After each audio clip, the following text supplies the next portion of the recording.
Ça donne 1030 émissions, puisque on en est là. C'est 3900 reportages, c'est une grosse douzaine de paires de lunettes, c'est quelques centaines de cravates.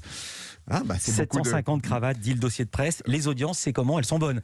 On est sur M6. Si les audiences sont pas bonnes... On a fait 3 400 000 spectateurs la semaine dernière, ce qui est bien. Et on doit tourner à une moyenne de 2 800 000 tous les dimanches. C'est une case qui est très exposée. On doit intéresser beaucoup de monde, par définition, dans une chaîne commerciale. Exactement. La semaine dernière, 3,4 millions de téléspectateurs avec un pic à 4,5 millions. Émission qui a suscité un grand nombre de polémiques consacrées à l'agriculture. Elle a beaucoup fait parler. On va y revenir. Mais d'abord, les 30 ans.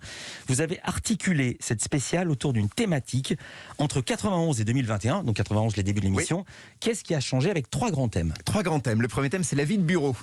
Tout le monde l'a oublié, mais autrefois dans un bureau, il y avait des cendriers remplis de cigarettes, il y avait des annuaires, surtout il y avait un Minitel, il y avait un ordinateur énorme avec 16 couleurs quand on était riche, avec juste du noir et du vert quand on l'était pas, et il y avait un objet fantastique, le Telex. Ouais. Le deuxième thème, c'est l'alimentation. On a pris 2 produits stars des années 90 à cette époque-là. On pensait que en 2021, on mangerait tous comme des cosmonautes et on adorait les produits en poudre. Ouais. On va donc parler du Tang, ce fameux jus d'orange en poudre, et on va parler des Bolino, qui est un grand succès de l'époque. Et puis enfin, on a regardé l'évolution de la télévision. Télévision de 90, 50 kilos. Ouais.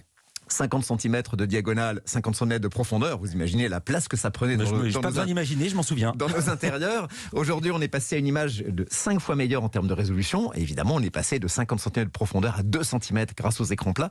On raconte cette évolution.